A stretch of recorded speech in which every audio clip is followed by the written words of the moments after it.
these people. So at least it's a controlled environment, for your concern there. I usually post them at 10 miles an hour. Okay, great. Other questions? Is there any room for snow storage, or are you just gonna haul it away every time that happens? We would do as much as the site could handle, then anything above that I would have to take it away. And I did a couple times on the big storms at Lincoln Street, I hauled it away. But who knows, if we get 2-3 feet of snow in 1 month, yeah, I would have to haul it. And the acre you had left over, that's on where it comes in off That's Park where the Street? other 4 buildings still left there. The restaurant, the across from it, the house behind it, and then there's another. Okay, that whole and- corner there? And then we created about 25 or 30 parking space parking lot to help the restaurant on the corner. Okay.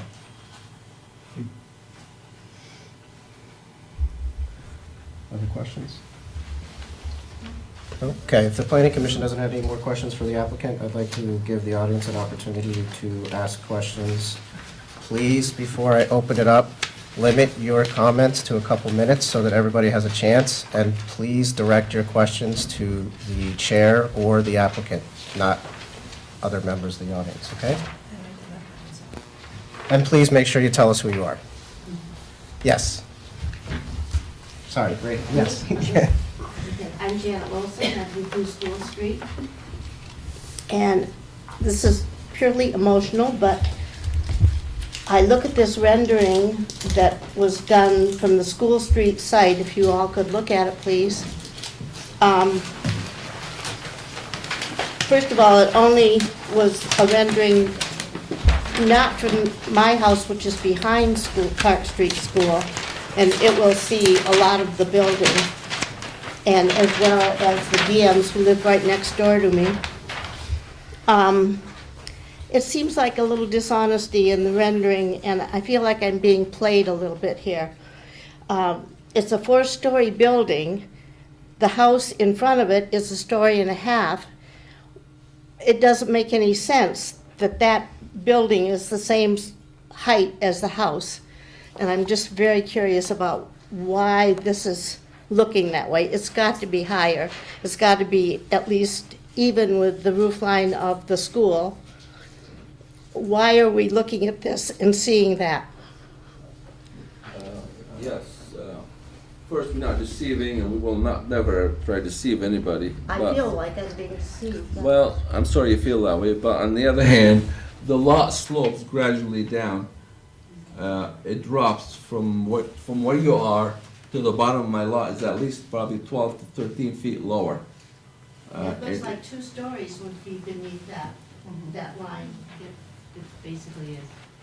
Even if we take a look at this view from here, whoops, sorry, I'm not doing very well. I'll just shorten this conversation a little bit. It's a trick of perspective. And the thing is that house that's in front is blocking the view of the other one, and you can't tell relative heights from that, from a real perspective. It just Vanishes doesn't, away from you can't do that. If you show it in pure elevation, which means that you are taking away perspective, then you would see the height difference, but if you put a little ball here and the moon on the other side, if you're standing right in front of that, you can't see it. And so that's what's going on. It's not an intentional deception, but that's actually probably a fairly accurate depiction of what happens if you're standing on the sidewalk from that point of view. And it's a... If you go back to the previous, Yeah. the same thing happens when you look at the elevation. Here, you see the building, the proposed building here is 3 stories. And that's 5 stories behind it. And because of the change in elevation, it's a matter of perspective. So that's what John's trying to explain. So I don't think anyone's trying to deceive anybody. It's just, they're trying to represent how it's going to look, basically. Why do we not have a viewpoint from the houses at the end of School Street, which are going to be very impacted by this building? Whoops, I got pictures, if I can find them here, right here, whoops, I closed it again, sorry. I went up along School Street and I took pictures, I can go down. This is on the corner, I believe. Yeah. If I took a picture from the street here and angled it toward where the building is gonna be built, I don't believe you would have seen it. No, I'm All not these talking houses. about The other right end of the behind street, Park where the Street majority School. of the building will be. If you took a picture from my front porch, I it don't would know have where been a you much live. better perspective. So this is Jason's that house. greenhouse, so I was The next standing up house will front be- of there. So I was standing, Right, which Pretty is much in not front in of front of the the house. majority of the building, which would be farther down between. We have two houses. 2 and 4. down. And I think I understand perspective, I understand that foreground is going to show up larger than background, but I think it would have been much more accurate if you had taken a picture directly in front of where the site building is going to be. Okay, thank you. Please remember to identify yourself, okay? Dean, Let us know who you are. Forest Street. Thank you. Okay, next. Yes, you in the back, thank you. My name is John Reynolds. I live at 71 Main Street. My family's been here since the 1800s, and I live in a house that my grandfather bought in 1935. I've seen a lot of change in the village over the years, and I see this as a tremendous positive change. It's my understanding that the Planning Commission has asked Mr. Handy to build senior housing, and he's agreed to do it. They've asked him to build a hotel, and he has agreed to do it for the benefit of the village as well as his own. I have this fear that we are killing the goose that laid the proverbial golden egg here. And I'd like to point out what has happened in other towns around here when we have a project and then we have opposition and then there's a long period where there's a lot of interaction and that the project seems to go downhill. When Jeff Davis first offered to build Walmart and Home Depot, he had parks and green space, trees, and all kinds of amenities in that project. And years of fighting cost millions of dollars, and all the budget for the amenities went away, and now they have a bunch of boxes in a field that look like big, ugly, concrete, and because they are. I would really like to see this meeting focus on making the project better and not being as concerned about stopping it, because I believe this is an integral part of our community moving ahead. Thank you. Thank you very much. I would like to say that the reason we're in our fifth meeting is because the applicant has made significant changes to the project, and that's why we have these meetings, is to make sure that we're putting the right thing in the right place. And just a point of clarification, the Planning Commission doesn't really ask people to build stuff. We approve applications, and the zoning encourages certain kinds of development in the village. So that's why this project is in front of us. Okay? Yes? I disagree with that, frankly, 4 Park Terrace. I disagree with that last comment by this gentleman. The neighbors are not trying to stop Mr. Handy from building there. We know that piece of property has a value on it, and you have to put a building there. You have to. You can't let it sit there like that stagnant. But we're looking for something that's complementary to the rest of the neighborhood.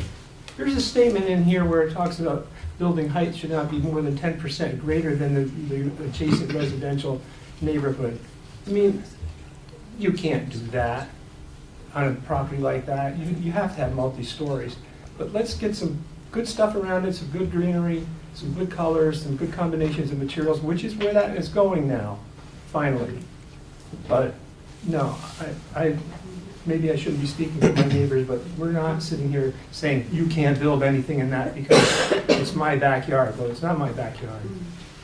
Robin, could you do me a favor? Could you comment on the 10% based on the, Is that industrial? or it's light commercial? yes, thank you. That's what Actually, I'm kind of getting at. I was going to bring up that provision because we really haven't addressed it. Yeah, let's talk about it. I'm happy to do that. Sure. I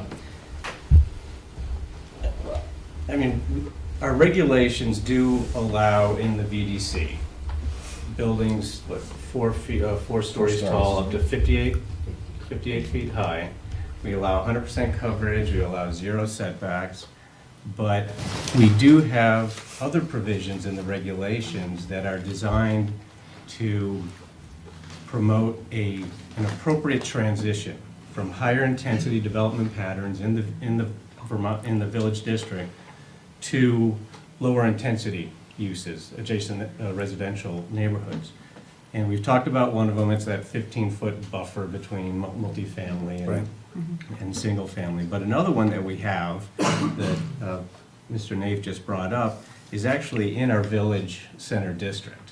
And let me read it, it's in the design review guidelines, it's subsection 4A4.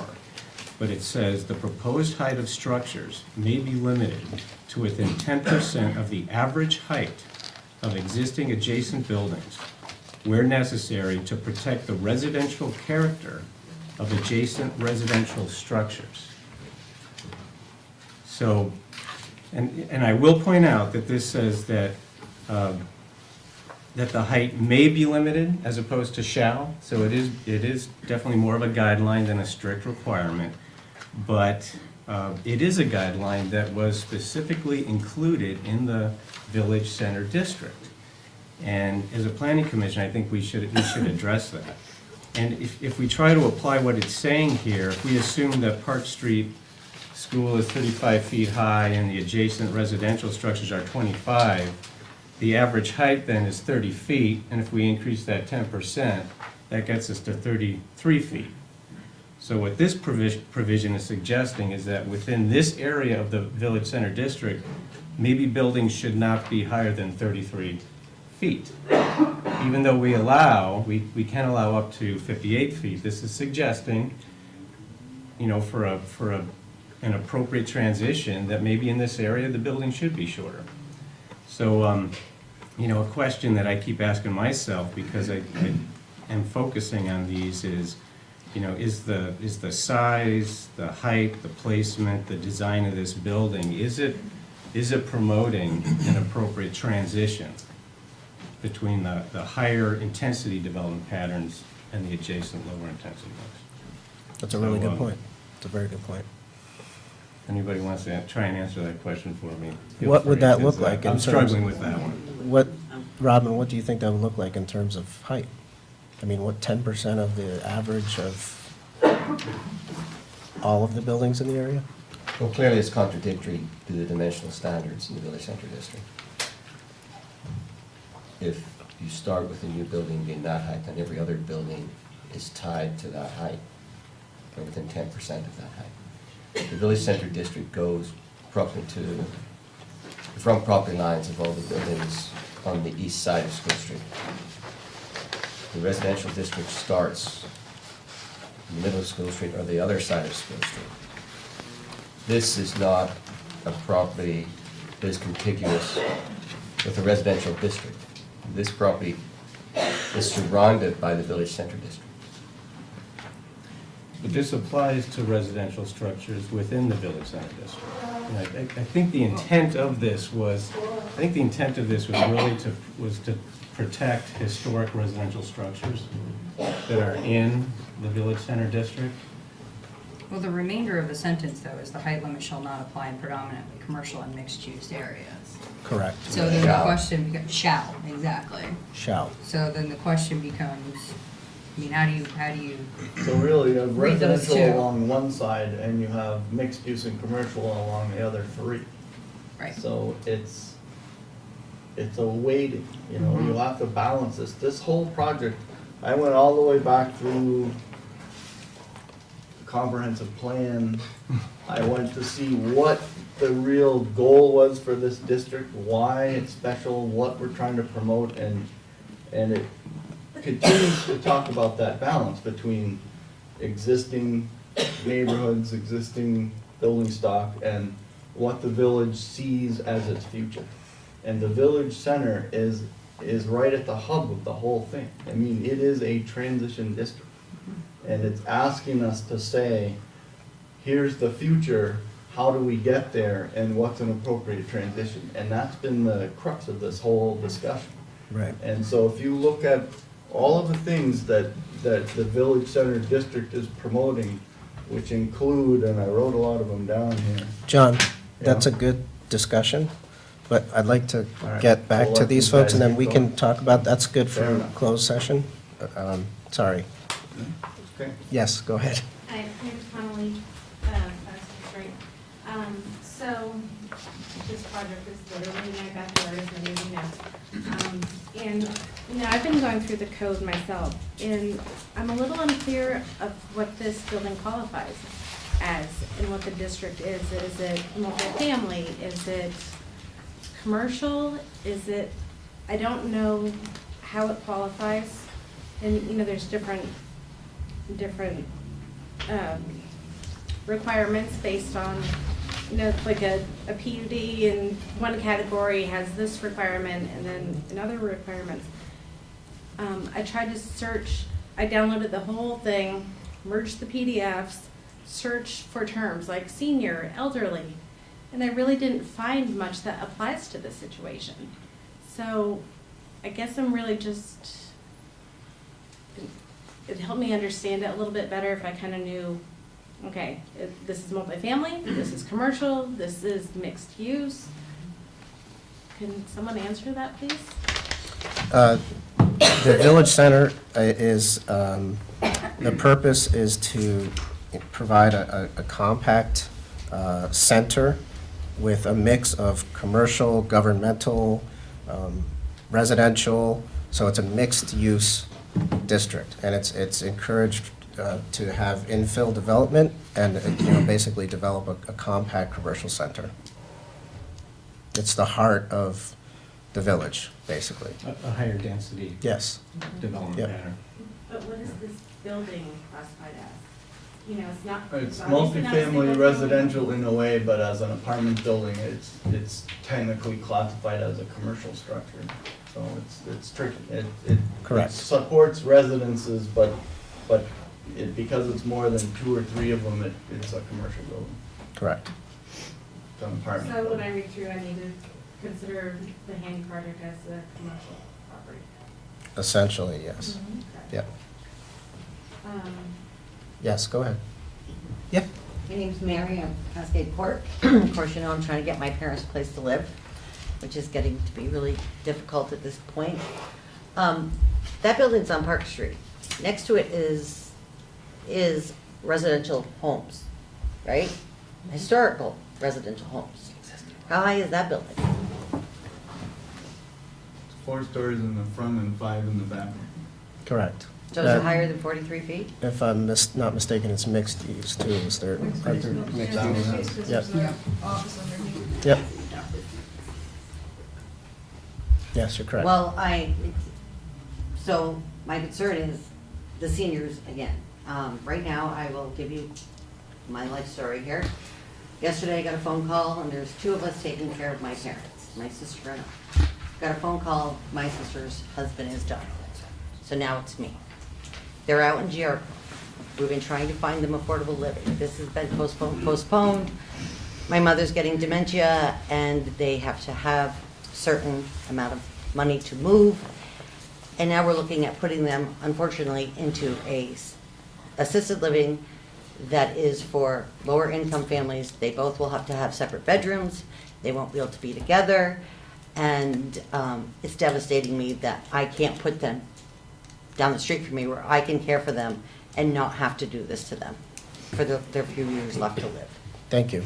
Thank you. Yes.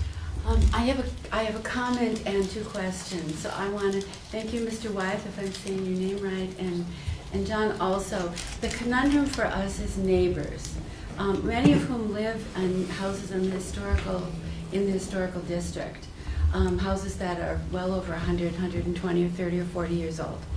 Our conundrum has been between the village plan and the land development code, and I think you know that because we've come back and back and back about that conflict, where one says one thing and one says the other. So thank you for speaking to that. It feels like that's on the table. The 2 questions I have are, 1, the traffic entrance. So left turns from Park Street into that driveway then? Will that be lighted? Will there be a separate stoplight there? And how will that work for traffic coming in and out? There's a tracks right there. It's already really difficult for those of us who have to our only entrance to School Street is up Park Terrace, because our driveways are on Park Terrace. It's really difficult even for us to get into that lane. So that's a question of logistics. And my other question is about green space. The village plan talks really clearly about percentage and the green space, and I'd like to know what is being done for the health of the trees. I know that Nick Myers has worked really hard on the corner to make sure that those trees live. So is that being done for this property as well? Okay, good questions. Would the applicant like to comment on that, those two questions? On the traffic?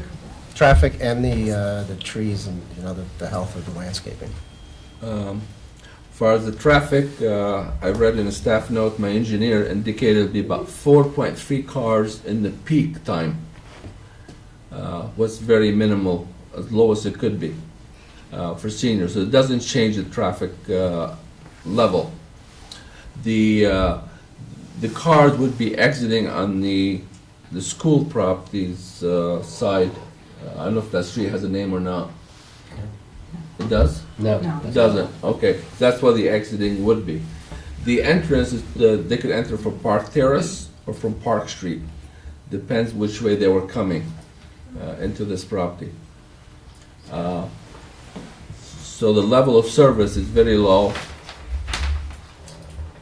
I believe you could.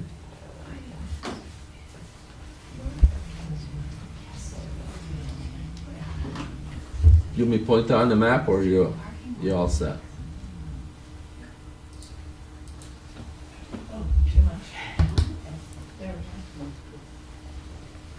See the shaded area, obviously, that's the way, and what you see is one off of Park Terrace is there. There's also a driveway between the two houses. If you could point right a little further up towards me, right there. That's also a driveway curb cut through there. Oh, there is. Yeah, and this is where actually that open space right here. You see right there, that's we put in about 30 parking spaces to help the restaurant next door. So they enter from Park Terrace. I'm sorry, Davis, is this two-way here or No, just it's one? not That's two ways. One way coming through. One way coming in and going out this way. And then go Yes. outside. Just a little- This way. Yeah. Yeah. And as far as the trees, we discussed that in the beginning.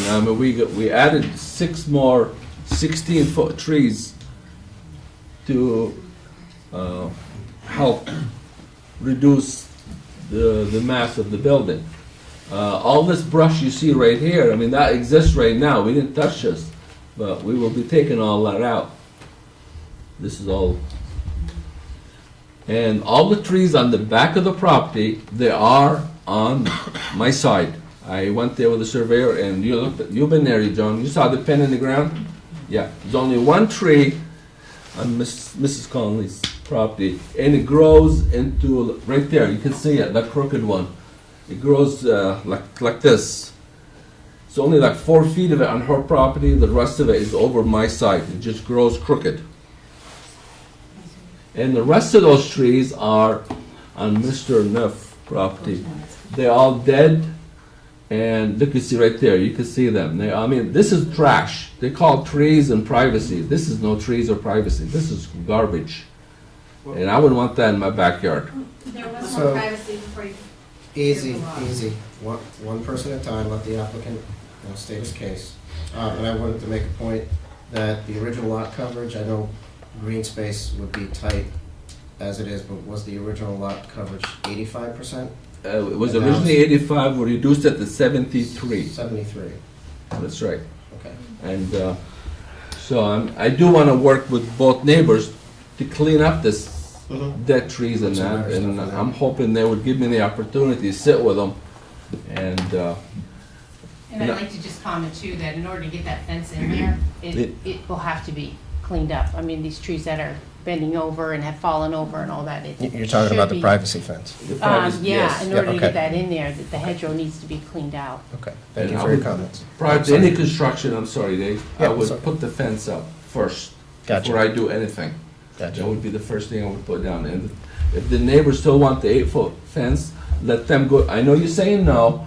If they want to go to the zoning board and get an approval, I'm more than happy to pay for the 8-foot fence. Okay. Just to make it clear, I want to be a good neighbor. Yep, okay. Yes, sir, in the back. Darren Conley, 5 School Street. I just have a question for Mr. Handy. So I went out back behind my garage where the stake is, and then some trees had white marks on them. Are those what you're considering your trees? That's correct. Huh. Okay. I had the surveyor come in and. But where that picture right there, Yes, that tree that has the crate against it, is that your tree or my tree? that's exactly on the property line. The biggest tree on the corner by the school. That is the your one tree. That is That's my your tree. I totally Yeah, agree. because the pen And is then iffy. I would say that about a third of the way up of my lawn, on your property, where the tree kind of crooks into your property, I would say that a lot of those trees are either on the line or are my trees. So that's where I'm having a discrepancy. Okay, I would make a suggestion that there is a comment in the staff notes that no trees are removed without the owner of the properties being there with staff. If that can be arranged. Actually, I'm not removing any of those trees, David. Those Okay. trees on the property line, and I don't have to remove them. All we're gonna do, when we dig, if the roots are extended to our side, we're gonna have them professionally, with an arbor come in with a special saw to cut Okay. the roots so they don't damage and hurt the trees. Gotcha. Okay, But we're not removing those trees. great, okay. Yes, Hi, Christine Dean, 4 School Street.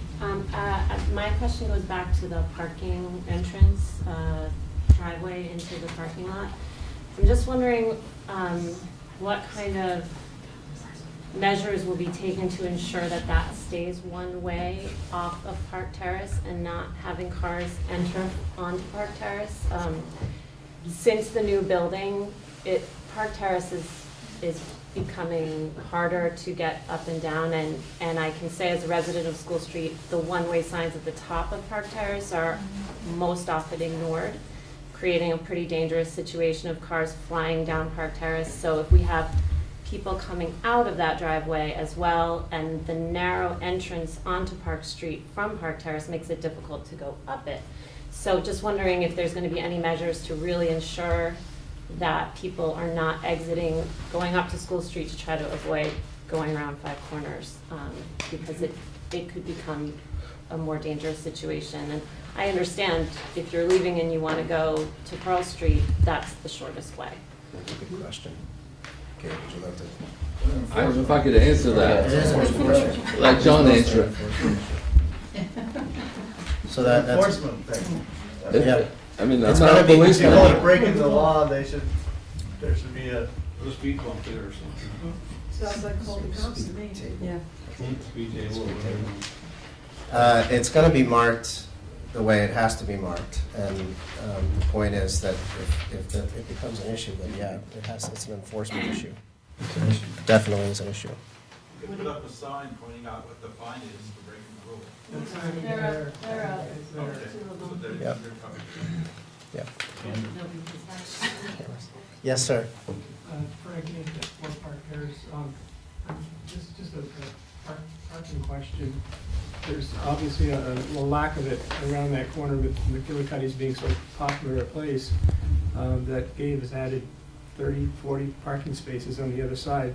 He is eventually going to build on that site, and those spots are going to go away. Any long-term plans or thoughts on where we're going to come up with enough parking to accommodate that restaurant after that's gone? I mean, it's a real zoo. It On is. Sunday Night Football, Patriots against the Jets. Um, Park so- Terrace is a parking lot. Right, so at this point, we're talking about what is happening with this application. But it's So we can't really comment on what the future of parking could be. I mean, obviously, it's a challenge with every project, but at this time, we're As it is, talking. McGillicuddy's is parking across the street at the tap. no, they're not. They are. They're Yeah, totally yes, they are. No, they're not. I know the owner. We had the discussion. So does that answer your question? It's really not relevant to the conversation at this Well, time. I think it is a little bit relevant because you're going to have people looking for parking places in Gabe's new building, the one we're talking about, the senior housing. Right. At .5 or .7 cars per unit, you're gonna have an overflow of cars there. Where will they go? So that is not a known fact. That is, as a matter of fact, Gabe has provided in the project the required number of parking spaces, so per the code. So at this point, we can't really speculate on what might or might not happen. Okay? Yes? I have a little bit of a statement and some questions, but, I'd just like to point out when, and I'm sorry for getting emotional when I get frustrated. I get emotional. I'm not trying to pull the tear card or anything, but when we moved to the street, it was like a little hidden enclave, so we were right in the village. We had kind of a tree. It was just kind of like a hidden street, like no one knew it was there. And we're getting exposed to it. We knew about the trains going through. Doesn't bother me. We knew turning onto Pearl Street's a pain in the butt. But now we're just becoming more and more exposed, and the village center is just kind of encroaching on us. I just feel like looking at the maps with the village center, my whole side of the street is now in the red brick pattern, meaning it looks like you're trying to take it over. And I feel like in my situation, especially, we're subject to the worst aspects of this project.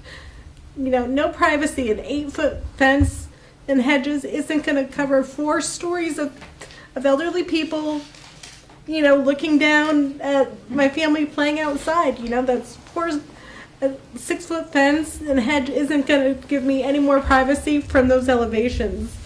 I'm losing sunlight in my backyard. I've got the trash bin there. I've got the exhaust vent, which honestly at McGillicuddy's, I've taken a decibel meter, a couple different apps, and it's 100 decibels at that grade. And in the summer, you walk by, you can hear it, you walk over it, you can't hear anybody else. I've had people that live in that building come up to me when I was doing the recordings telling me how terrible it is. But, so anyway, I'm losing property value, I'm losing privacy, I'm losing wildlife, I just feel like I'm giving so much to this project. And I'm just so frustrated, I'm just so frustrated. Why am I the butt of all these problems? And, that's what I have to say. And I know it's not personal, it's business.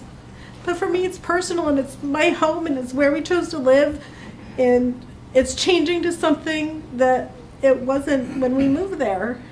And I don't dispute the need for elderly housing. I really don't. I understand it completely. I just think maybe this isn't the right lot for it, or maybe this isn't the right scale of project. Maybe near Max Market would be better. The seniors could get their groceries. I don't know. I just feel like we're giving an awful lot, and I don't know what we're really. Not that we have to get something in return, but you know what I mean. We're just giving a lot. Thank you for your comments. Thank you. Yes, Mr. Quick, a quick comment. Just a quick, yeah, you had brought this up prior. This elevation is that elevation that faces her property. We were concerned with privacy for her for her family and for the residents that'll be living here. This is actually a bedroom and this is the bathroom. We kept the windows, as minimally as we could. We did not put the living room on the end of this building like we did on the other side. Like this one here. We put the bedrooms there instead to minimize, the living area and the usage during the day. Okay, thank you. Yes. Janet Wilson, 2 School Street. I'd like to speak to the woman who talked about her aging parents and getting them into a safe place where they could afford. And all I want to say about that is I'm a senior and my life savings is in my house, and if I lose value in my house, so goes that part of my livelihood at the end of my life. So I just want to comment that it affects all of us, not just Thank you, putting parents in a senior housing situation. thank you. Okay, I'm gonna take a few more and then we're gonna close, okay? Yes. So I am wondering, are there provisions that ensure this building stays senior housing? Because if, That will be part of any recommendation that's approved. I'm sorry. Yes. Any condition, Yes. that would be a Okay. condition of approval. Yes. Yeah. And then, because, if it becomes other kind of housing, half a It wouldn't parking meet the spot, code. when, Have to right. understand. Are pets gonna be allowed in the residences? Yes. A restriction, dogs, cats? We limit the pet up to no more than 30 pounds. That would, my existing senior housing, that's our limit, 30-pound pet. So it could be one animal only, either a small dog or one cat. Okay. What if it's a cute little yappy dog? Sometimes the smaller ones are the loudest ones. Oh, I mean, just. I understand what you're No, saying. and- Gabe, just, I can really, this control doesn't it. really have Okay, anything and, to do with the project at hand. Is smoking allowed in the building, or will they have to be smoking outside? And, The terms of what residents are allowed to do under the terms of whatever Gabe, with the rental, whatever Okay. it doesn't have any okay. part of the conversation All right, here. I do have some that are the windows, maybe Michelle knows the answer, is there some type of pane which might limit the light that's emitted at night? I'm not quite sure how bright it could be. I'm just kind of wondering if there's like a protection. We install shades on all our windows. Yeah. I do Okay. shades on all my windows for my building. I don't expect my tenants to buy them, so I do the treatment for all the windows. Okay. And can floor plans be made available to us? What kind? The floor plans of the buildings? Absolutely. Thank you. Okay. Do you have any other questions for the applicant? I'm going to make a motion to close the public comment portion. Do I hear a second? Second. All in favor? Aye. Okay. All right. There's one more. I'm sorry, Mayor. I'm relatively new to all that. I'm assigned prior nephew to Meredith. Clearly, we, as many of us under this gentleman described, there's a need for, senior housing. And so I don't think anyone wants to rid this project, as you suggested, moving and things like that. Many people are just, concerned of how it might affect them and their family and their, their home and property values and whatnot. So, I think part of it is to kind of console, many of the neighbors and my aunt here. Like I said, I'm relatively new to this, so I don't know if I may have missed it in the previous 4 meetings, but is there, do we have a projected duration of time, like how long this construction, 'cause we were talking about noise pollution a lot, and I don't know if you saw her letter that she wrote, I have it here. Duration of the construction and also time of construction, do we have any information on that? Okay. To whoever. Typically, of course, we won't start probably till March.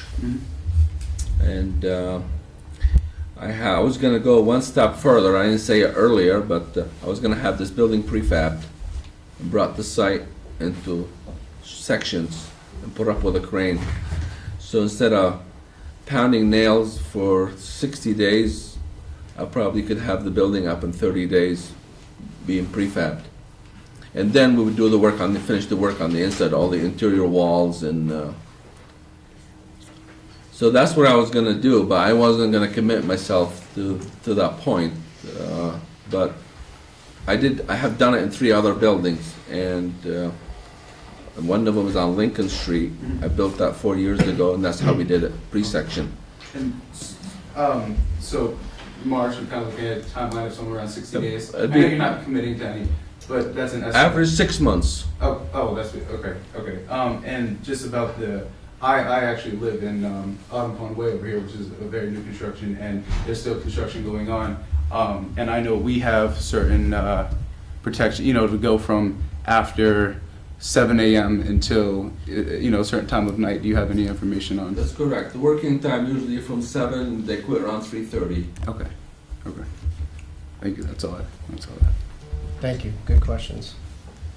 Okay, so, I renew my motion. yes, second? All in favor? Aye. All opposed? Okay. All right. Who wants to go first? John? I'm fine. No more questions? The only thing I would reiterate is protecting the trees that are on the existing lines that are being staying. Absolutely. Try to keep those large trees as best as possible. Other than that, I think you did a great revision. Thank you. Thank you, Diane. Talking about the trees on on Connolly's end of the Yeah. building, if you're gonna plant evergreens there, I've seen evergreens that are 30 feet tall. And they start out little ones, but they, those hedges, whatever they call them, cedar trees. So if they plant, is it a special kind of cedar tree that takes that will block the view from those windows to her property? Can we like specify that kind of tree so it's gonna fill that whole sight line up? I mean, What is proposed along that? We have the 6-foot fence, then we have cedars along the Cedar. fence also.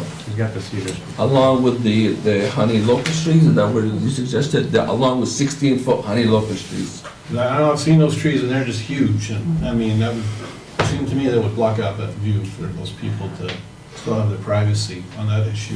Within 5 years, those cedar trees, if they're planted right now at 6 to 8 feet, they would be around 15 to 17 feet. They grow over a foot a year. Or a foot a year. Okay. Well, I think the goal should be to provide a layered screening of multiple sizes and shapes so that you really fill in that area below the existing canopy. So protect the existing canopy as much as you can, and then layer in a variety of species after that. You got 15 feet to work with, pretty much, so have at it. Spend some money in there and make that really lush. Be a So that- benefit to both sides. Yeah, That I agree. picture there, the underground area where, that's the exhaust fan for the parking garage, that dotted line Yes. area. It's not a direct blast of wind to Connolly's property. It's gonna hit a wall, obviously, it's concreted in, it's gonna hit that, and That's right. pretty much stayed, most of it Yes. stayed there, I suspect. And Diane, I'm sorry, Michelle suggested we could put a doghouse over it too. So is the ground level all the way to the top and it's just a grate on top? That's Right. correct. Okay. It may stick up 6 inches above the ground, there's a grate over the top of Okay. it. Yeah, so it's not a visual issue, No, it's it's- only a potential sound issue, but nobody really knows that. I haven't had complaints before, Yeah. so. Because the McGillicuddy, when that's open, right, to the, straight out, that one's not subterranean, is it? Like It this is, I think it's in the sidewalk, right? It is, Sidewalk, it's sunk there's a down in grate there. going. Yeah, yeah. That's it. They were still complaining But about the noise over there, the people that live there? Yes, Is- there Is is. what she said, you said? No, I was just curious, because it seems like a blast that would block a lot of the noise. Well, if it's a fan speed issue, you can reduce the fan speed if you make the opening bigger, it'll cut down the volume of air going through. So there's a whole bunch of ways to do it. I think the message is don't make it noisy and make sure nobody knows it's there, and then you're fine. And also, we talked about moving it to the south side of the building, if If it works. if we can get an easement. Well, if it works first. Then you'd be on the Park Street School right away, wouldn't you? That's what we, yeah, that's what we had said. We would need an easement. Yeah, I don't think that'd be The an issue. village would have to grant an easement to allow it. Would there be more of it, this is kind of a weird question, would there be more of a chance of it kicking on if it's not a direct, if it can't pull air directly from one end to the other in a straight line? So there's a chance of One of each of the, work hard. yeah, either in the center or one each of the corner at the far end So of if the you building. relocated it, it might actually come on more than if you left it there and put a doghouse on top of it. You don't have to work harder. It was in the sidewalk. Okay, interesting. That should be a stipulation that we put in there to take a look at that. And if it needs to be done, then make sure it happens.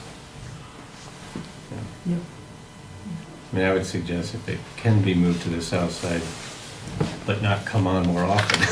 Well, the problem If is it's if you're gonna not come on drawing, more often, I know. if there's more CO2 buildup because you're not drawing air directly from the other end, and it's coming around an angle, it's gonna kick on more. Yeah. That's the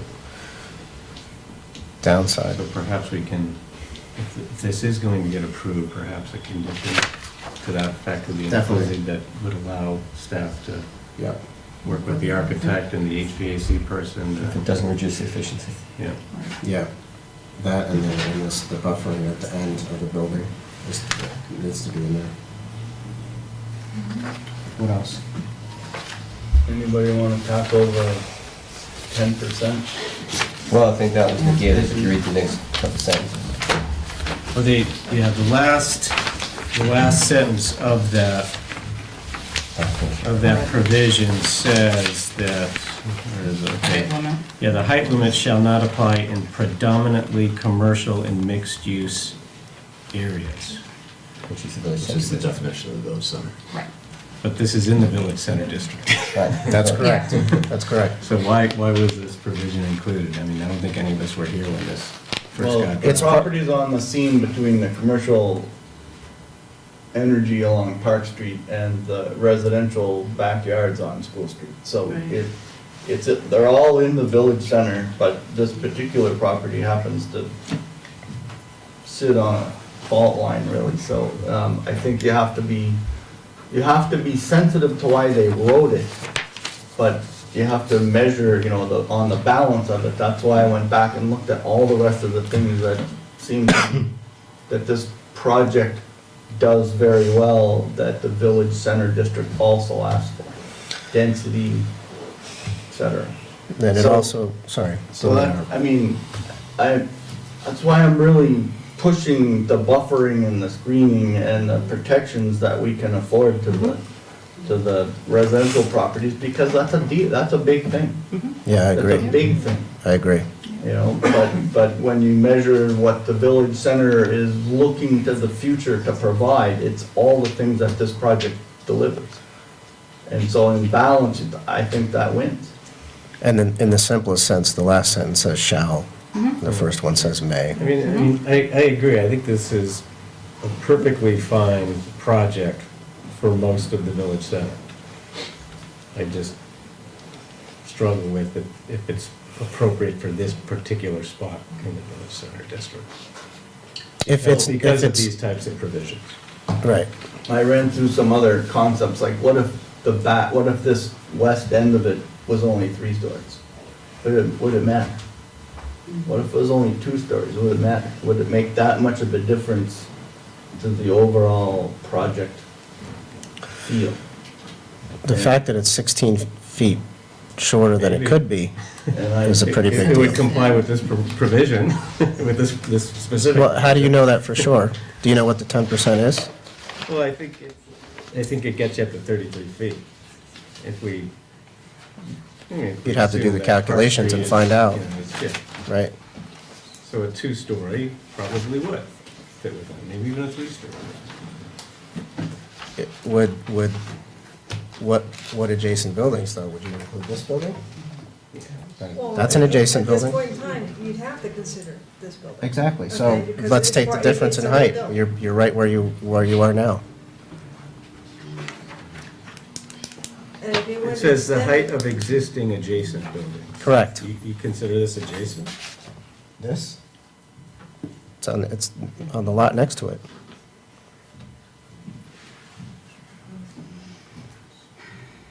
Maybe, maybe not, I don't know. What would you consider it adjacent? I'm just trying to make a point that we don't know exactly what that height would be. Right, Okay. and that's an important point, because a lot of our provisions, especially the design review, are not black and white. They're subjective, and perfectly reasonable people can disagree on how you interpret these things, and I get that, Well, even if we took an adjacent building, Park Street School is 3.5 stories tall. So, this building is, depending on which end you're at, is either 4 or 5 stories. depending So on you're if saying you're it'd the be part. 10% of that. So if you're 10%, this building would meet that ballpark. That's a Would good not. point. It It would would. meet It the would, ballpark. yeah. If Well, you take the yeah. Park Street School, because it happens to be, three and a half on the School Street side, and on the Park Street side, it's much taller because it extends quite a bit down. Right, yeah, the Park Street School would establish the higher end of the average. Right. That's, I was assuming 35 feet Park Street School, 25 feet for adjacent residential structures gets you to 30 feet as an average. Right. Increase that 10% gets you to 33 feet. I mean, A typical two-story Do you, Victorian house with We 12 keep this discussion or not, I know you closed the public hearing, but. No, can if we speak ask you a public. question, then you can respond. Okay. Sorry, not trying to be rude. Yeah, no, but, I mean, it's a subjective criteria. No, I understand I- completely. I, I understand acknowledge completely.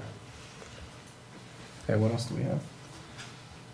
What else is there? Anything else to discuss? Other than conditions that are in the staff The report? conditions, what do we have for conditions already? Do we have? The only ones that I have are working with the applicant on the location and treatment of the fan and protecting the trees, layering the screening, the landscaping, and protecting the existing canopy. Yeah, I just want it to be more clear that I want some sort of interaction between the residents abutting the property and the and staff in regards to making sure that everybody's happy with whose trees are whose and what's getting removed and Well, a what's getting surveyor done. would have to do that. Can- The well, it's- surveyor it's- can say which trees on which property. Then we can, I mean, the property line's already, is it already marked? It has to be marked. Okay, so, you were referring to just trying to help out any way you could, just to make sure the neighbors are happy, so, right, that's important. There is a condition about the trees pruning, number 10. Okay, thank you. Root pruning? What? The Yeah, root yeah, pruning. whatever, yeah, you know what I mean. Root pruning, Root pruning. okay. So you want that interaction with residents? Yes. Okay, so there's 3 extras. Okay. Do you guys have anything else to add? Three extras to the ones that are. They're already there, yes. 'Cause I do want to point out that there is the condition in here that states that, where is it in here? Isn't there a provision in here that states that each apartment, the occupants have to be at least 55 years of age? Yeah. One member at Okay, Yeah. one member has to be at least 55 years of age. the time of signing the Yeah. lease. I think number 7 has to be a lot stronger in terms of the vegetative buffer for the residential property. The buffer to the Park Street School is more about maintaining the view corridor up to the Park Street School. It's not so much about That's good. buffering. That's good. Add that in. So I would actually split those two up. Or you You can could say that tree planting shall enhance the view corridor to the Park Street School from Park Street. Absolutely. Yeah, okay. And I would say that the vegetative buffer should be a variety of species intended to Mixed deciduous. significantly block views between the properties. Be careful, John, you're spending Robin's money here. Yeah. There's 20 grand supposed to come to the And village. he hates it when I do that, but that's Architects, the way they it goes. think they're landscape architects. I'll spend as all the much time. money on this project site as I possibly can. I Yeah, in see. fact, I'd like to make sure that tree planting pieces, if it takes part of the landscaping. It does, That actually. it definitely, it should be to enhance the, so it's not going into the tree planting fund. No, we should It's remember a gonna lot be of these maintaining trees in this are place. volunteer species. They weren't planted by design, so they may not be what people would plant if they were In making a fact, choice. it should be possible to enhance it enough Right. that Right. nobody has to worry about whether their blinds are up or down.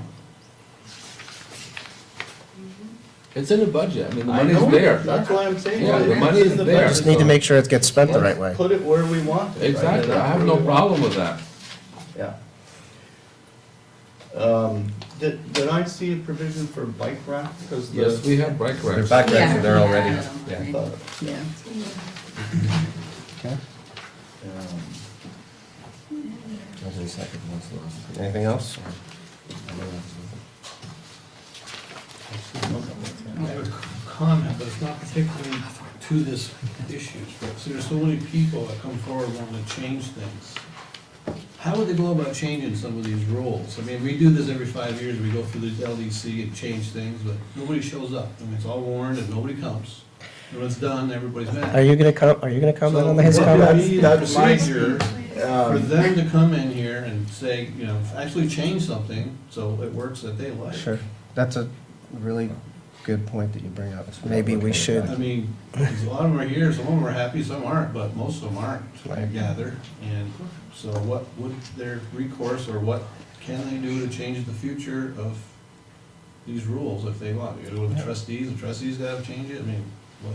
Trust to go to the trustee meetings, come to our meetings when we spend a year going over the code, 13 months. 13 months. And the plan, when you we know, update the plan. When we update the, yep, it's, So it's they just keep objecting, and then we finally, we vote on it Well, and then go their way, or what happens? Right. It's a rough process because the changing the rules part happens years ahead of the actual projects being reviewed.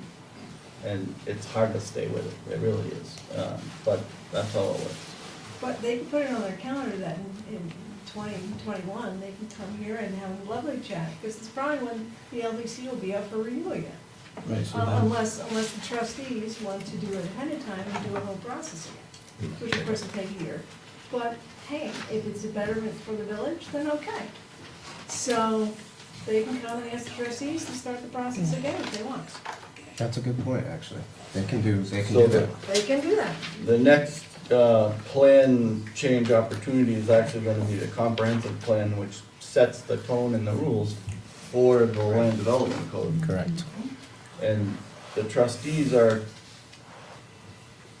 working hard to get Design Five Corners and all those kind of ideas actually codified into our rules, so I would say the trustees are your first stop at this point, and after that, it's try and figure out if the comprehensive plan actually says what you want it to say for the vision of your community for the next 5 years. 8 years.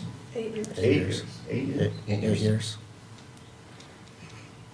All right. Okay, So, but good question. where are we? So, anything else in terms of what we want to put in here for changes or questions for the applicant? You good? Do I hear a motion to approve or deny the project? I make a motion that we approve the project with the following qualifications. And there's 10, some of them have been modified along Seven's the been way. split, and Some then been added split. to the work.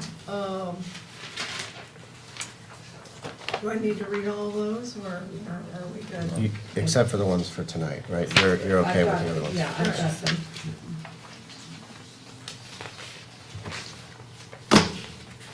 Second, I'll second. All in favor? Aye. All opposed? Okay, motion passes. Thank you. Thank you. You have a nice cream. Okay, let's take a quick 5-minute break. There you go, David. Yeah, well,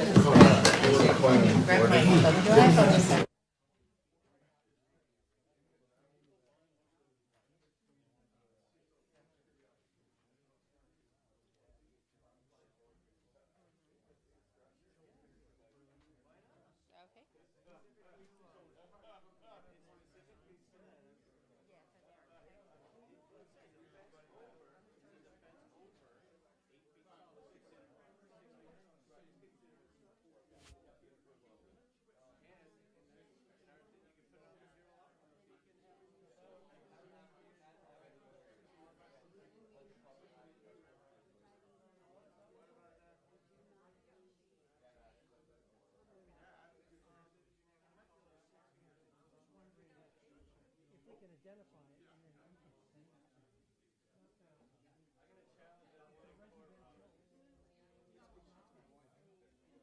Oh, the four-story building is across the street from here. No, this is,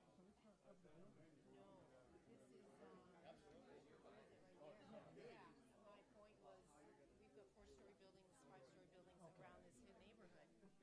We're, designing to what's here already. Right, right. So, Okay, yeah, that's what that is. thanks. Yep, you're welcome. Michelle, what is your last name? Dufresne. Dufresne? Here, if you want, I can just grab that. And Michelle with one L or two? Okay, let's say, you know what, if you... Yeah, thank you.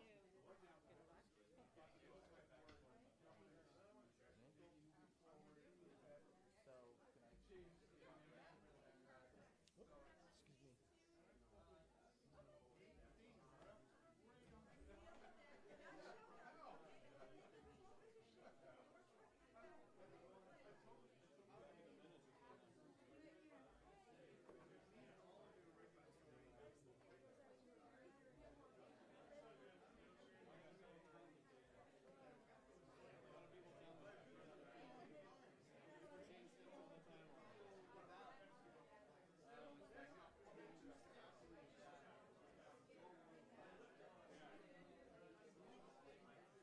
You're for the Hinsdale property? I am. Oh, I'm Dan Karen. I live here in the village, but I was a state trooper. I actually knew Mr. Hinsdale, Clark the second, not the third or whatever. Clark, not his son that had the berry farm, but Clark, both of them. Yeah. Right. Yeah. So I was a state trooper down in all this kind of. I retired 4 years ago after 26 years. Oh, great. Yeah. Well, we're, you stay for the second act? Okay, I can. Okay, I'm ready. Brevity is the soul of wit. Brevity is the pencil that I'm running here. Cleary, you're going to sit there. All right, then I am going to sit here next to Miss Darby. Right.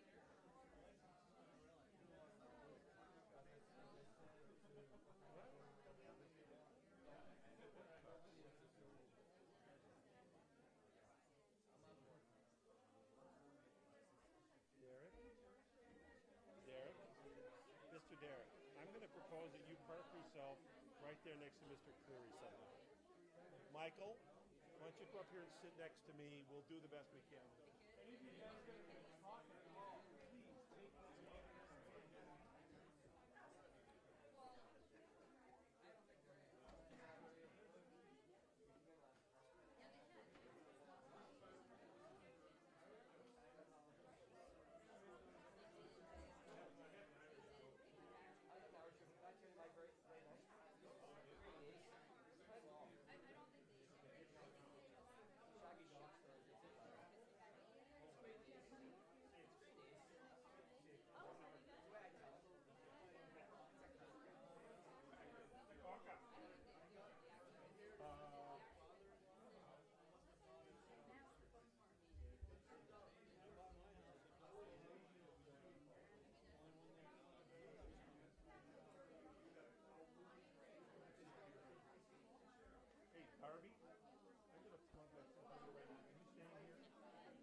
Where's my gavel?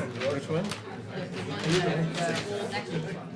Anyway, you measure the sign from the edge of the property. That's what the code says. You want to make sure right over the work. Oh, that's true. There's extra chairs. That's fine. Meeting adjourned. Show my chair. Oh, yes. Why don't you just take, Robin, just take one. There was two up there. So I can still come, Yeah, I'm just going to sit. Yeah, no, I'm just sitting. Yeah, Chocolate. Yeah. Three bed. Right after the holiday. Oh, you're leaving us. More chocolate. Yep. Darby, are you starting that up for him? Do you need a couple minutes?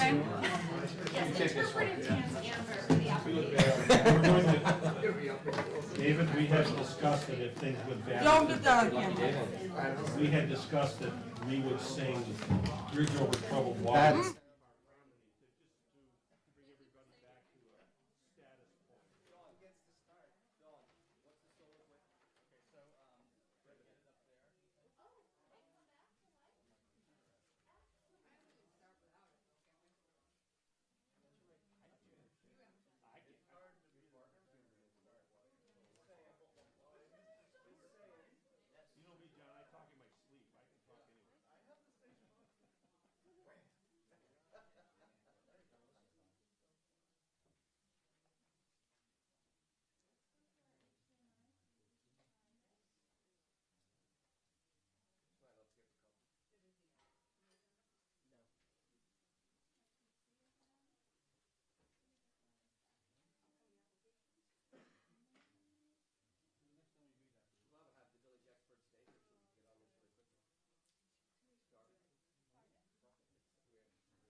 Next on the agenda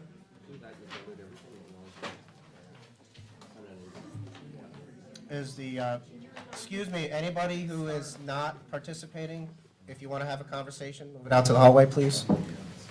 Thank you. So you're not going to anything for So while Darby's working on getting the screen up, next up is a final site plan for a proposed mixed-use development to construct a three-story building with retail commercial on the first floor and 28 apartments on the second and third at 1523 Park Street in the VC District. Who wants to start? I will start. Okay. I'm Don Stewart of Stewart Construction. I wanted to introduce the folks who are with me, and that is Cleary Buckley from Smith Buckley Architects, and Derek Reed from Krebs and Lansing Engineering, and Mike Lawrence, who is our landscape architect. We are the Hinsdale family's representative for this project on Park Street. We came in October and were unanimously approved on a preliminary, and at that time there were some requests for changes both by the Design Review Board and by the Community Development Director, which we happily made, and those are in the drawings. Whether or not we can get this up on the screen, the information that we have, that you have in your drawing packet, is exactly what we're going to put on the screen. So if we don't have it, that's the way it is, but you have the information right here in front of you. These are all the different pieces of information that we are including here. So as a very, very brief review, we looked at this project. It is a replacement of an existing building that has long lived past its usefulness. It is a lovely building that will dramatically improve the feel of Park Street. We are demolishing some older buildings. It's one building, but 3 that are connected together. The new building will be brought forward, so it sits only about 10 feet back from the sidewalk, and that was we could have brought it all the way to the sidewalk, but Robin requested that we move it back. And that has allowed us some really lovely streetscape and landscape areas in front of the building. And so we think that that will really add quite a bit to how the village feels. There's an attractive facade that is both welcoming for the commercial apartment spaces. And we've moved the parking from the front to the back, which is always a benefit in this kind of situation. So we're going to bring new retail space in a walkable environment and bring market rate 1-bedroom apartments to the downtown. People living in this building are people who will be excited to live in the downtown of Essex Junction, in part because of the easy access to public transportation, on-site parking. We have indoor bike storage for people who will be living there. And we think it will continue to define the sense of the village center district, increase the economic viability of downtown, and add to the social fabric of Essex Junction. So we're going to go through this sort of in a logical way as quickly as we can. So Derek Reed, who is our representative from Krebs and Lansing, is going to talk about the site plan briefly and some changes that we made. I'll hold it up. Yeah, do you want me to bring it over there? How about I stand? You stand, all right. I was supposed to get good pictures. No, can you go against the? That's not gonna work. No. Oh, I'm sorry. Sorry, Chad, 17. Actually. All right. So as Don mentioned, the building cited 10 feet back from the, sorry. As Don mentioned, the building cited 10 feet back from the property line. Really enhances the facade of the building, the landscaping, the walkway. It's all along the east side. We have parking in the back, as Don mentioned. We have 1 space for each apartment unit, plus an additional 5 for visitors and tenants of the commercial space. We also have 8 spaces across the Park Street School driveway for also for use for the building. We have off-street loading on the driveway to Park Street that allows people to come in and out of Park Street and the loading vehicles be completely out of the traveled way. Trash is at the back of the site, so it's away from the building. It's screened behind the building. Amber, I think you asked for bike racks at the last meeting, and we added 2 at the southeast corner that are sort of a minimal real estate, but you can see it clouded that we added 2 racks for 4 bikes. I believe it would handle 4 bikes. The stormwater for the project, so we've got a lot of impervious on here. I'll let Mike get into the landscaping, put as much landscaping as possible on, but we were able to, with all the impervious, treat nearly all of the impervious for the site under the parking lot and infiltration chambers. And what we didn't, we kind of did a balancing offset of some of the Park Street School property drains into our system. So we're treating, infiltrating additional stormwater to sort of make up for our site. So it's basically the parking lot underneath is all chambers.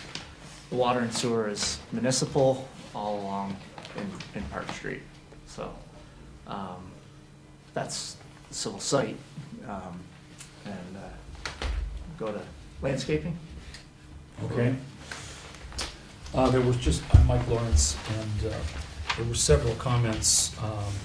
First one, which we changed, was a comment on the toughness of the planting and the native species in the landscape area along Park Street. So we switched out the shrubbery that we had there, and we put in a native ornamental grass, which You can dump snow on it, and it'll kind of get mashed down in the wintertime, and then it'll pop up and be nice all summer. There was a request to change the ginkgo tree at the southeast building corner, and we are asking to leave that ginkgo tree. There's an existing ginkgo tree there. So this tree is, I think, within about 15 feet of that tree, and we wanted to keep the same species, so there was, as they grow, there would be like one uniform canopy on that corner. There was a request that all plant species be native, so we replaced the non-native species originally that we had proposed along the north property line. And those were vine-like plants. Yes, sir. Landscape drawing is L1, last drawing in your packet, in case you hadn't found that. And that's got notes on it that refer up to what I'm talking about. So we replaced those two things with natives. And then there was a request to replace the calorie pear trees. And the note that I wrote here, I said, while these trees aren't native, they're not considered invasive or an environmental threat. They are hardy, clean, mid-sized, easily established, and perform well in urban surroundings, such as the area at the west of the project site. We could exchange them for a species of crabapple, but it's a little confusing as to exactly, are they native species or not, because there's so much cross-hybridization in apple trees. And actually, apple trees originally are from, I believe it's Eastern Europe, so. So what I've said is we left the option for replacement as Adirondack crabapple, but we would actually prefer to leave the calorie pears as is. And I've got kind of an either or on the plan, so. This is with you, clear. Okay, so Larry Buckley, Smith Buckley Architects. Sorry I wasn't able to get the display going, but and also sorry I wasn't here at the last hearing. I had a memorial service to go to in California that I couldn't rearrange.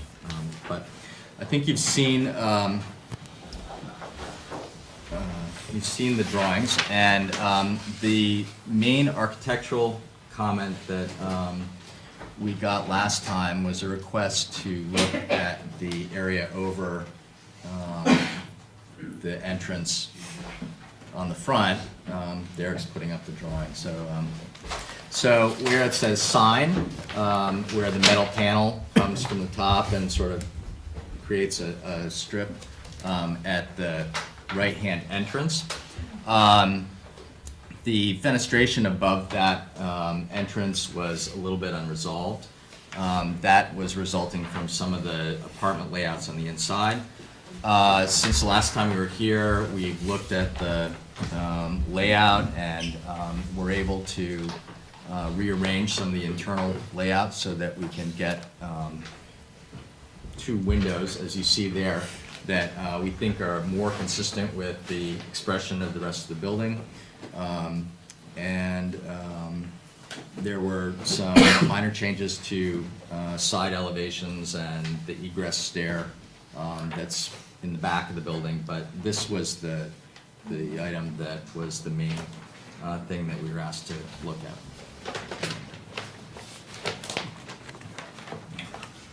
So, in conclusion, the new buildings like the Hinsdales are positive reminders of the need for growth and change in the village.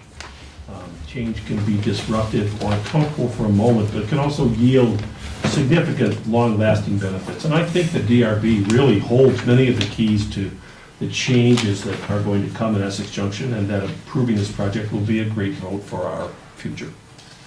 May we answer any questions? I got a few questions. I wasn't at the last hearing either. I apologize for that. I don't remember why I wasn't here. Just have a couple of questions. So what's the square footage of the commercial space that you guys are proposing? Let's see. Should know that right off the top. About 5,500 I square think feet. that's About 55? right. Okay. Right. And do you have any retailers in mind yet? Okay. Not yet. And how many parking spaces are on the site?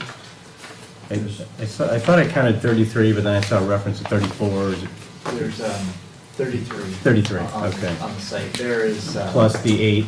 Plus the 8 across the Okay. street, yes. Okay. And there is an ability to, one of the spaces looks like a space is kind of hashed out. It's a ADA access aisle. Okay. But I think there's an ability to gain a 34 with the building exit under the, I think that has narrowed. Maybe, I don't, there's a column grid in there that may make that hard to do. So either 33 or 34. The, there are 28 apartments in the building on the second and third floor. Every one of them is a one-bedroom apartment. So we provided one parking space for each unit, which with a one-bedroom unit we think is appropriate. And then there are, I guess, 5 spaces right now, additional that serve the commercial space. Yeah, any concern about the, I mean, that seems insufficient to me for commercial use, you know, retail use, definitely for a restaurant use. I'm just, are you guys concerned at all about being able to actually lease the space because of the lack, or the? Interestingly, there's, I believe there's about 12 spaces in front of the existing building. And I've worked at this. Oh, in front of the building. In front of the building now that's existing. Okay. And I've worked in this, at this point for 25 years, and I don't think I've ever seen more than 6 or 7 cars parked there.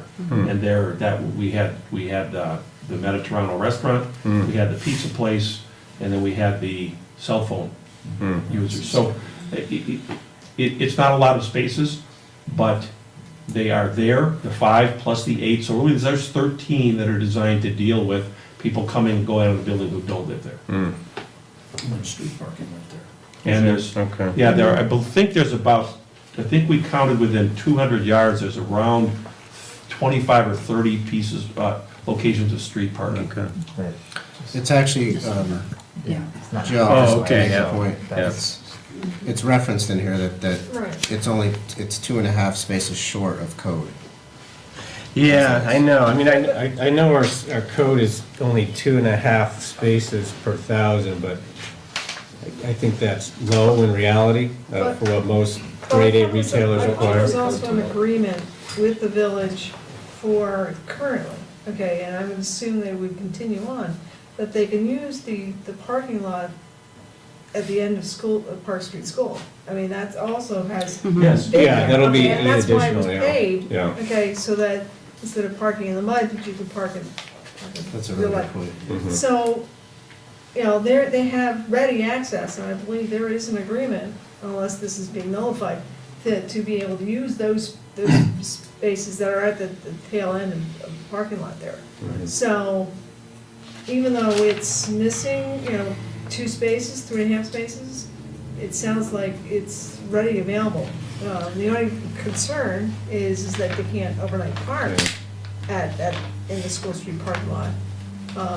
So all residents Yeah. would have to be parked on site, for overnight, but other than that, No, I understand that from a code perspective, I think it's fine. I'm just more concerned from a reality market perspective on whether there's gonna be sufficient parking. And I was just curious. I was just curious to know if that's something you guys have really thought about, and if you have any concerns about being able to actually lease a space. Because, I mean, you look at this building here, I think a big reason why they can't lease that space is because there's not enough parking. We certainly are concerned about it, Joe, and legitimately so. I do think the village has to address, if this plan is going to work to revitalize downtown, the village has to address parking I agree. as a whole. Yeah. And then that's where we will pick up some of the benefit. Yeah, no, I agree. And I think your proposal to lease those 8 spaces, I think that's a great approach, and I would encourage you to maybe even try to find some other spaces that you might be able to lease that are within a convenient walking distance. And I would recommend you shy away from a restaurant, because at night they'll be competing with all the people that live upstairs who are parking downstairs.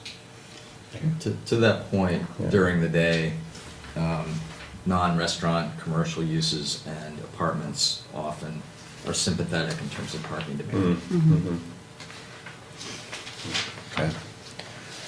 How high is the water table there? Because there's no underground parking because the water table's too high, because they did it across the street. I know. You're about the same elevation, so what, is it just sand and the?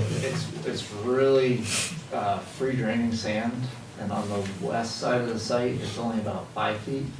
And so our stormwater chambers are these shallow ones, because you need to keep 3 feet of separation between the bottom of the system and the water table. So that water table really dictated where the system could go, which had to be, well, the building was on the front, and we're balancing getting that stormwater system. We raised the building a little higher than we really wanted to, but we had to because of that groundwater table. The groundwater table drops off as you go closer to Park Street, but it's 5 feet at the west side of our site. And Mr. Grabowski, when he tested this space between his building that's been built and where we're going to build, he had groundwater 11 feet.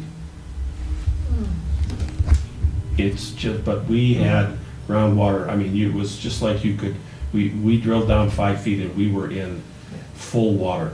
And so these tests were all done professionally because our original contemplation was we want to put underground parking here.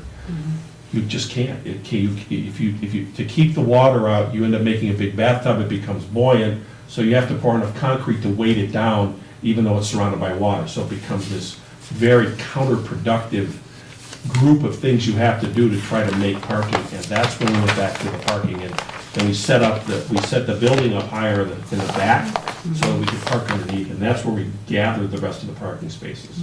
So we made some concessions about losing some space for the building to give us that extra parking on the ground level, at grade level, because that's the only way we could do it. There really wasn't any other cogent solution. Robin, with the 10-foot setback, is the sight line from this building the same all the way down now? No. So is it further back or further forward? It's further forward. On Park Street, the one up behind you, it's 15 feet. They give us 15 feet of the front of their property. We've asked that the next one, the one in between, would give us 12 foot of the front of their property. This is 10 foot. The idea is it widens and welcomes you as you get closer to the center of the village. Interesting, okay. Just while we're talking about that, I appreciate you guys, your willingness to set back 10 feet to allow for a wider streetscape there, and I think your plan is pretty interesting looking. So how much higher is the sidewalk that's right in front of the building? How much higher is it? 1 foot. Oh, it's only 1 foot, okay. And I think- how wide is that I sidewalk? think you can see it reasonably well, Joe, on that front page. Oh, okay, yeah. It sort of gives you a sense of, a little bit of a scale of how that Okay. comes up. Okay. Not a lot higher, it comes up, I think, is it two or three steps? 2 steps. 2 steps. Okay. From the existing sidewalk to this elevated area. Okay. And how wide is that sidewalk directly in front of the building? The sidewalk is 10 feet. Oh, okay. The existing sidewalk is anywhere from 7 to 8. There's a little bit of space, and then our sidewalk, our walkway in front of the building is about 10 feet wide. A little narrower on one end.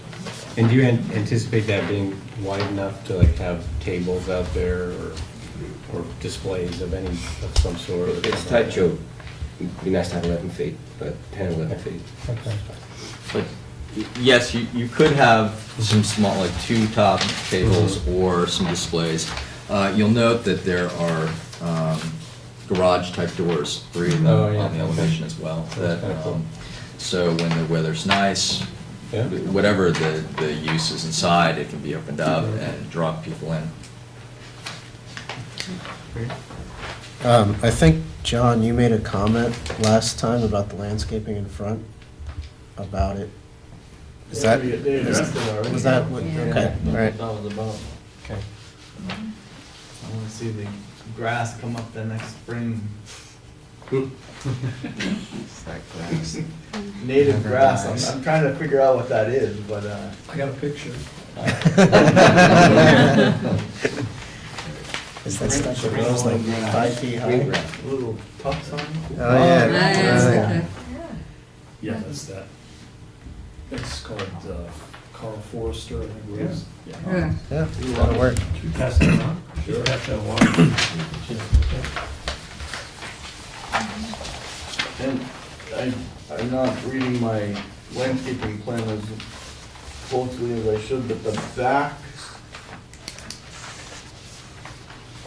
it's your southwest corner. There's one tree shown there, it's a pretty good sized tree. And that becomes an important part of the view up through that, to the Park Street School. What kind of tree is that? It's a swamp white oak. That's right. Swamp white. Which is a Big tree. it gets to be a very big tree. I mean, the thought, of course, was there's a lot of pavement around there, and a nice big tree back in there would kind of cool things down, but I honestly did not look at the perspective from standing on that corner looking up at the school. Yeah, I mean, that's, because that corner sticks out so far, you know, just Yeah. with the parking. Because it's bowling out. It becomes the first piece of vegetation, you know, sizable vegetation that you see framing the building, the school.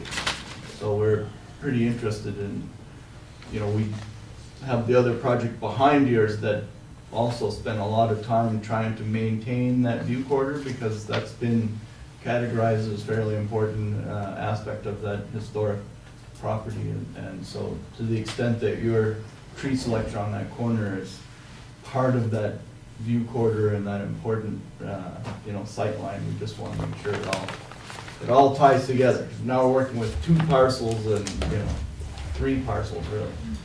John, I would propose that if it is a concern, we would leave this as it is, but make a stipulation that if we get this area built out, before we plant this tree, the village has an opportunity to come and look at this to see if it makes sense in the situation that we're in.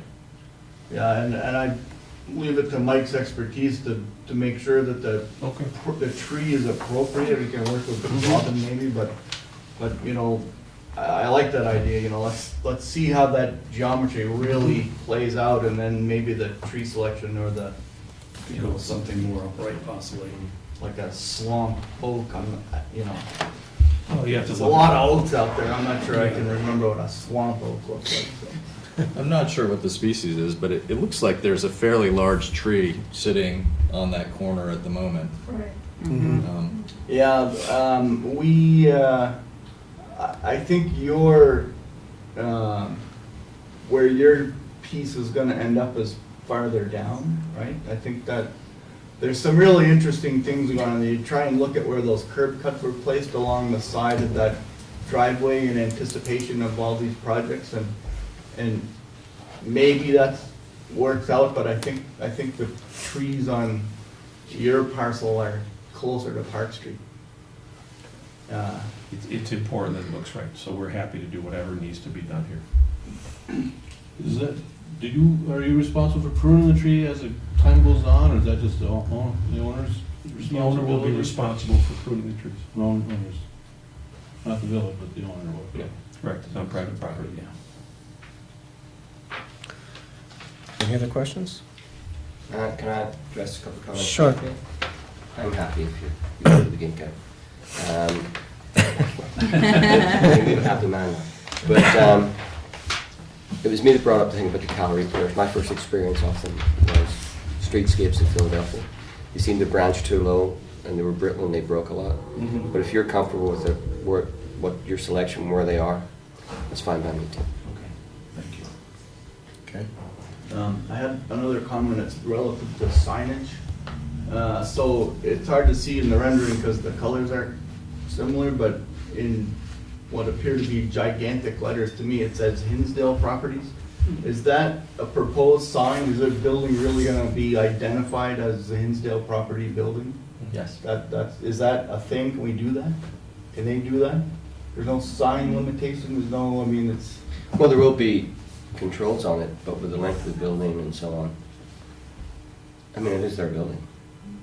Well, I know, but everybody else that wants to put something about their ownership or name on, I don't, You we wanna don't put see your name that on your happening. house now, don't you? That's what it is, John. Yours is going. I got That's really what it a is. small sign from my business on my office, I can't believe it. And rightly so. I'm just wondering how you get to do that. Well, it has to meet the sign standards in the village. You know, we can go into that at a later date because they're gonna have to come in for a sign permit. Sign is Right, really. right, right. Good point, good point. That's a pretty, it's right out there, if we approve it, you know, that's. Well, John, Assuming Brownell, that- but You what, jealous, does say John? Brownell along the, on Main Street, you know? And the Calanches. 100 years ago, it said, that's what it said, yeah. It's been 100 years for that thing. Pretty sure the I'm Calanches. not saying it's a bad 35, idea. 40 years ago. You don't see that very And the often. Calanches block was not the Calanches block. Bill changed that when he bought the building. It was not called the Calanches block, but do you want to, you know, we're happy, we're coming in for a sign permit for this. Yeah, or you could do a keystone or anything, put something over the main entrance.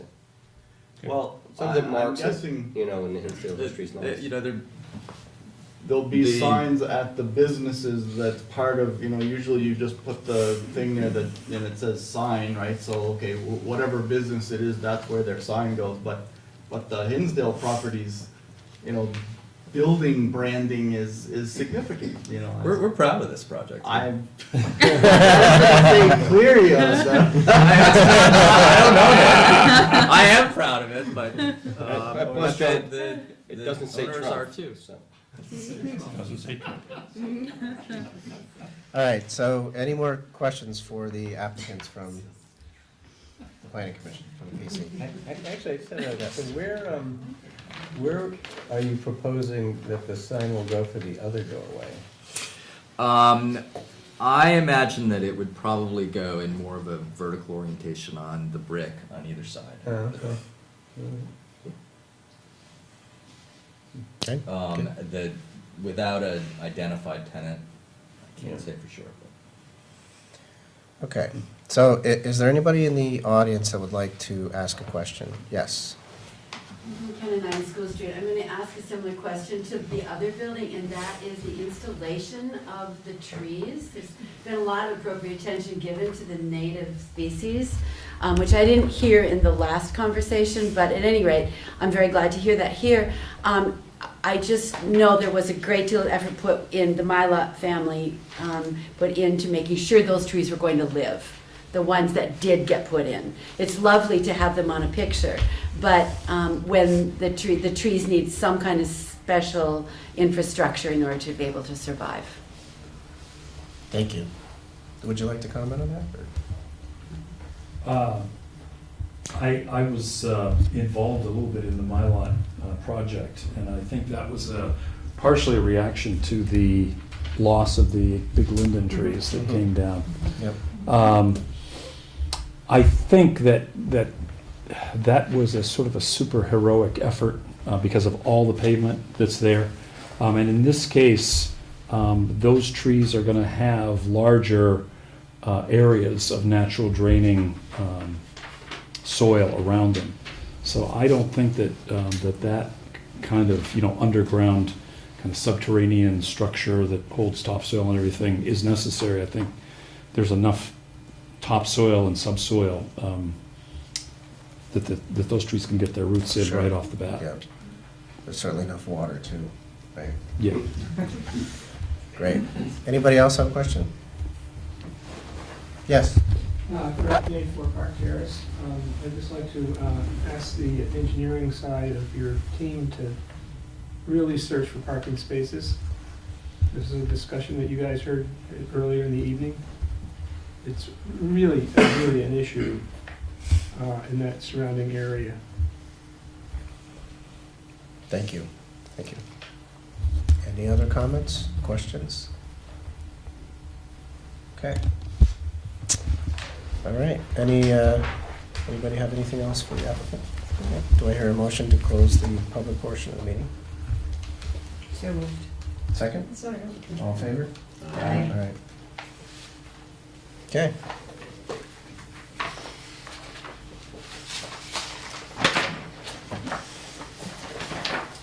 You guys are awful quiet. So if they are unable to fill this commercial space for some reason, are we gonna have to give them a easement or grant them a whatever break like we did to these guys? If he didn't fill up his building? For what? Next door, he didn't fill up all the space and he came to the village for a price break on the taxes. I No, understand. it came for his tax stabilization agreement. Is that what it was? Yeah, it's not a price break, it's a tax stabilization. So what does that mean? That means we'll discuss that afterwards, because that's not germane to this. Right. I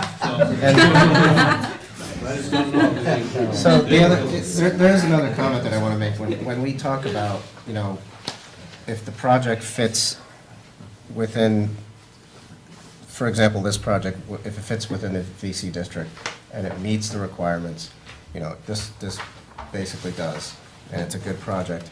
When we talk about, well, can you fill the well, that's a risk they're taking. Right. I mean, they're building the project, that's up to them. So, you know, what happens with the retail space, you know, yeah, we want to see it full, but it's not, I mean, that's not really part of our discussion at this point. Does that make sense? Okay. Well, it does give us a little impetus to make sure that the trustees and the rest of the village are actually thinking about the parking situation. That's a good because point. We're all in this parking thing together, and if we can't make it work, then these potential businesses will suffer. And so, you know, it's not a strange conversation. I think everybody here has been saying, you know, you get a place that pulls in a lot of customers like McGillicuddy's, and all of a sudden you got an issue. You know, if you got some, you know, a tiny little brew pub in there and you got a handful of people, most of them coming down from upstairs, you don't have an issue. So it really depends on the business, you just don't know yet. But I think, you know, we know that there's always a potential for that to really start pinching us, and we're all in it together. So the village is aware of it, it's something that's on their long-term radar. If we see enough projects come through where that starts to become one of the issues, then the village is gonna have to motivate to make that a higher priority. But the village center is the village center, and those parking spaces are out there, but they're not necessarily right in front of the building. Yeah, it's always going to be, that is going to be one of our biggest challenges going forward. I just don't always like to, you know, automatically say the reason we can't rent a retail space is because there's no parking. Well, we haven't shown that to necessarily be the case, right? We have to prove that that's the truth. It could be a number of different reasons. So when we talk about it, we just make sure we realize they're the ones investing in the project. It's going to be their responsibility to rent the space and take care of it, right? Again, in the code, you know, and the thought was this is a bikeable, walkable, you know, Good point. village. Another good And point. we really want, you know, that's why we asked the applicant to put bike racks in and stuff. We really want to encourage people to walk, to Right. bike, to, you know. To use public To use public transportation. transportation, Yep. exactly. Yep. So if they meet the code requirements regarding parking, then, Did you Yeah. bike here tonight? of course I did. Of course I did. It's a silly question. Jeez. I saw a guy biking on the way here tonight. So did I. Yes, it was me. You were jogging past Yeah. Those fat tire bikes go right over. Yeah. I have a question for either Robin or maybe Derek, but I don't understand this, is item 9 on the staff recommendations. The whole sewer capacity voluntary permit revocation. Yes, that's what Jim Churches requires. There's other projects come through, got approved. They were allocated standards, and they were never built. And we can't get that back. So now we get everybody to sign off on this, so if the project isn't built, we can get it back and it's built somewhere else, like in the town near your office. And would it be also applicable if, let's say, they were approved for 100 gallons and they only ended up on paper, you could prove that they only used 30, would the village be able to take back 70? Absolutely. All right, so that's what that's about. Fair enough. We don't want to allocate what people are using, it's like No, efficient that failure. makes sense. Mhm. Are we getting close to capacity?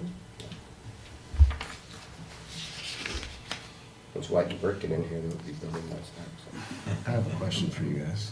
Do we have to issue a waiver for the parking? We should, Yes. yeah. It's in the staff notes, last page. It is on there? All right. I didn't Yep. think we had, Number 8, but we I should. didn't think we had a parking requirement in the center district. Well, for the commercial, Commercial, Parking it's spaces. commercial. they're short 2.5 spaces. Yes. It's based on square We'll footage. shoot ourselves in the foot again for doing that. But they could make it work next door. They could put a restaurant in over there, and you'd have the spaces, then what? Yeah, but they don't have the Park Street School and all that parking, there's a lot of Extra parking parking. there. There's a lot of extra parking. And that's Yeah. only a day use now with the, I know Essex painting carpet, he parks his employees parking there during the day. Well, it's public parking. Yeah.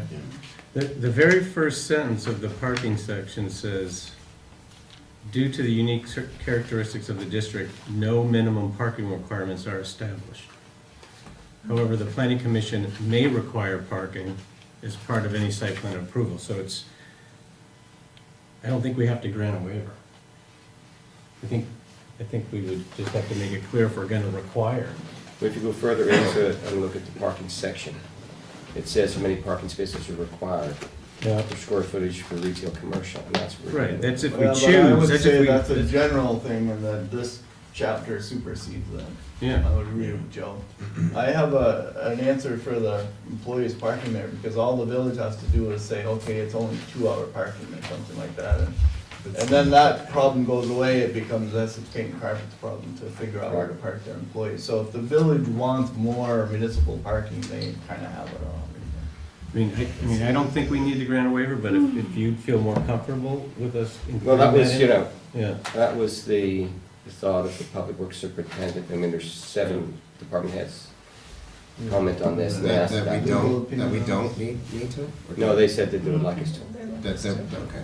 I think it usually, I'm trying to find it, but it's right, if it's spelled out specifically in the village center district, then it would trump that other section. Right. I agree, I'm just trying to find it. Trumping? Center. Trump. The Trump is For Trump. it's in the village. The center. village owns the Park Street School now, right? Yep. So it's gonna control that. You can make more parking than if you wanted to. There's only, what, 10 spaces there now? Go Well, right there's beside 10 it. at the bottom, but there's a whole bunch of them all the way up at the top. So, but there's that little pull-off on the bottom, but then we can make that pull-off bigger, I think. Isn't there a sidewalk that jog over, or does it go straight? Oh, okay. Something Jogs. like that, like- The jogs, Andy, the jogs. It does jog to go, We'd actually looked at straight, straighten it out, put some more parking. Put more parking. Unless I'm making those up. Okay. Yeah, Are you guys all set? All set? sounds right for a motion. I move that we approve the project with the conditions listed in the staff report. Second. Before I do that, so what's the feeling on the waiver? I'm still confused about that whole thing. Well, the waiver's in, the conditions in the staff. The waiver's in the condition. It's already there, so we Yeah, don't I need to guess make a we'll just motion and all approve it, that. yeah. Okay, all right, that's good. So, I'm sorry, you had a second? Yeah. Okay. Any more comments, questions before? All in favor? All opposed? Okay, motion passes. Thank you very much. What's the timing of this project? This year? Next week. Oh, really? Next week. Yeah. We have to get some. So, Permitting that has to happen. Before we adjourn, is there anything We else had this that approval. you guys Yeah. have? Robin, do we have anything else coming? Stormwater or wastewater? Master plan. Okay. Do you have to go to- Is that so when's our next meeting? Well, they couldn't make the one that we offered them, so this one's gonna be the 15th. Maybe Rob, do you want to? Oh, so that's been canceled? Hey, Don, It was warned do you in have the- to go to that? It was warned in the Essex Road. What was warned? Oh, do you have to? Meeting for Essex Road. Oh, we might have to go about it. Is it because it's in the village? Okay, so, Should be. I don't know, it is what it is. I don't know. Very mixed issue.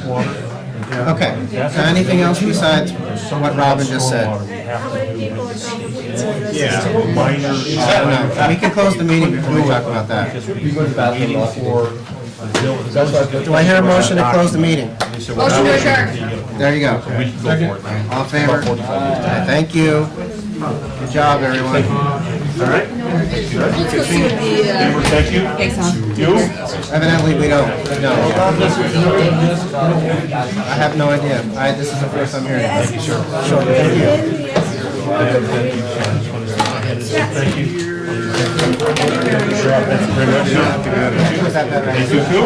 It's the only project, but